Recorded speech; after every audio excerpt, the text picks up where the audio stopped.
Quique, así es interesante porque imagina usted, ¿cree que será posible embellecer aún más una joya arquitectónica? Pues yo le digo que sí, esto a través de la tecnología y gracias al videomapping. ¿Lo conoce? Pues del videomapping precisamente le vamos a hablar en Arte y Cultura en la Red.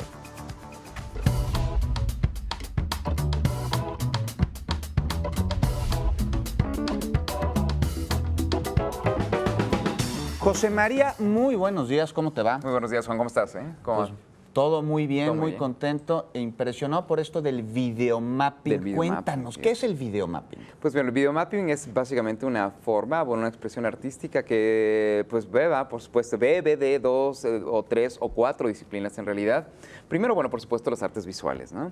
Y después de quizás está conectada de algún modo con la arquitectura en todas sus manifestaciones, no solo a través de los edificios, que es como por supuesto, el objeto arquitectónico más evidente para las urbes, pero también del espacio en general. Es decir, tú puedes hablar de arquitectura también en los interiores, también en el espacio público, y todas estas arquitecturas son las que el arte del videomapping aprovecha y, como dijiste al principio, pues quizás embellece. Bueno, embellece o no, no sé, o sea, a lo mejor...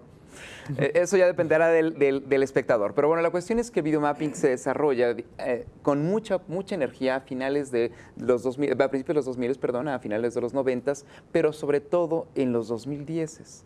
O sea, es muy claro estadísticamente la cantidad de artistas que se comienzan a dedicar a trabajar con un proyector, ingrediente número uno, ¿no?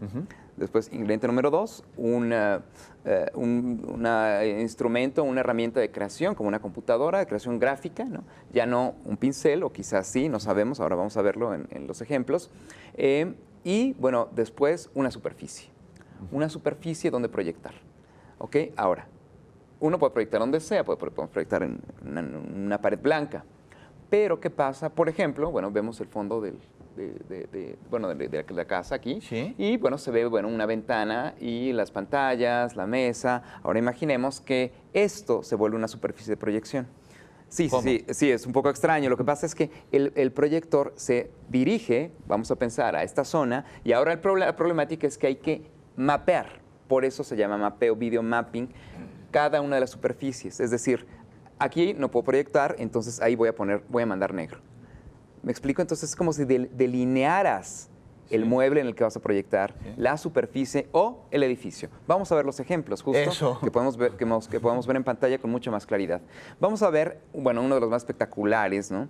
Que es el concurso que convocó la ciudad de Bucarest para el aniversario de la fundación de la ciudad, y en 2014, y estamos viendo la obra de videomapping ganadora.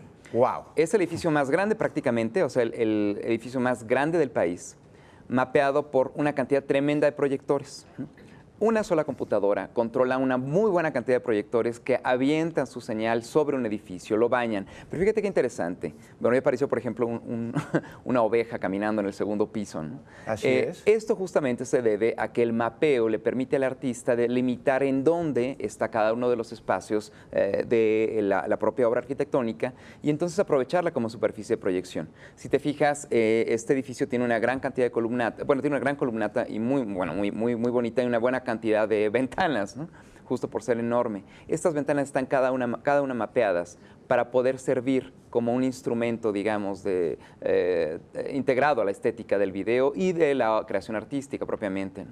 Entonces, bueno, esto es un ejemplo muy general de videomapping, que, bueno, mira, por ejemplo, está muy claro que de pronto comienzan a nacer la proyección sobre la columnata, perdón. Y eso, bueno, es claro porque fue mapeada la superficie de proyección de cada una de las columnas, ¿no? Entonces es un trabajo bastante extenuante. Bueno, en este caso está de locura, ¿no? Porque es un edificio enorme, ¿no? Parecen efectos especiales, Exactamente. ¿no? Lo que generas, mira, hay dos cuestiones.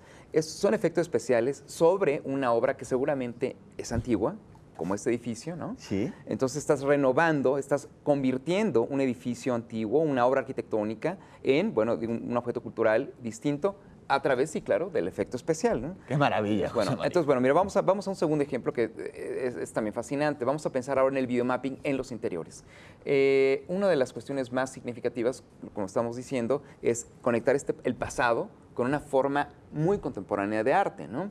pero también se puede utilizar como un instrumento, bueno, pues inminentemente educativo. Estamos viendo justo el videomapping de Saint-Clement, y yo creo que en toda la costa, o sea, por ejemplo, la costa oriente de España, la frontera oriente de España en general, y el norte, desde Cataluña hasta Valencia, pues es una zona pues, que se ha caracterizado por muchos proyectos interesantes sobre recuperación simbólica de patrimonio cultural. Estamos viendo una recreación del fresco al interior de San Clemente. Es decir, mira, no existe. Esto es en Barcelona, cerca de Barcelona. Entonces, fíjate interesante. No hay absolutamente nada pintado. Se perdió. Ajá. Entonces, lo que está haciendo aquí el videomapping es recrear cómo se miraba. Ajá. Esto no es un fresco. No es una proyección. Ya se perdió, sí. Wow. El fresco se perdió, pero aquí hay una recreación sobre esa misma superficie de lo que pudo estar, pintado, no solamente en una época, porque, bueno, gracias a la restauración podemos saber, qué lucía, cómo lucía ese muro, ¿no? Digamos que es una restauración a través de una proyección. Exactamente, una restauración digital. Y es efímero, claro. Se va. Entonces, bueno, está muy, muy bonito. Pero bueno, un ejemplo que no nos queda nada lejos es el tercero que vamos a ver a continuación. Y bueno, pues nos despedimos básicamente con el célebre caso de Bellas Artes mapeado el año pasado. El antepasado, perdón. Sí. Y bueno, me parece que es un ejemplo muy, muy significativo porque, bueno, nos queda muy cerca. Y bueno, esto pues penetró los medios en todos los sentidos porque, claro, es muy bonito ver al blanquito bañado con el imaginario del arte digital. Creo que en lo personal, Juan, los ejemplos que más me gustan son estos que desafían el pasado. Para hacerlos un objeto presente, ¿no? Lo utilizan y bueno, reinterpretan. Reinterpretan y hacen sobre todo homenaje. O sea, creo que un videomapero tiene que saber que cuando avienta luz sobre un edificio, lo tendrá que hacer para resignificar, ¿no? Resignificar el edificio, su memoria, su pasado y nuestro presente, ¿no? Pues muy bien. Entonces, bueno, dos ejemplos, visítenlos. Busquen videomapping en videos en línea y bueno, nada, hay muchas cosas muy interesantes. Muchísimas gracias, José María. Muchas gracias. Excelente recomendación para pues este fin de semana ponernos a buscar videomappings a lo largo del planeta. Una nueva expresión artística. Así es. Hecho. José María, pues nosotros nos vamos un breve...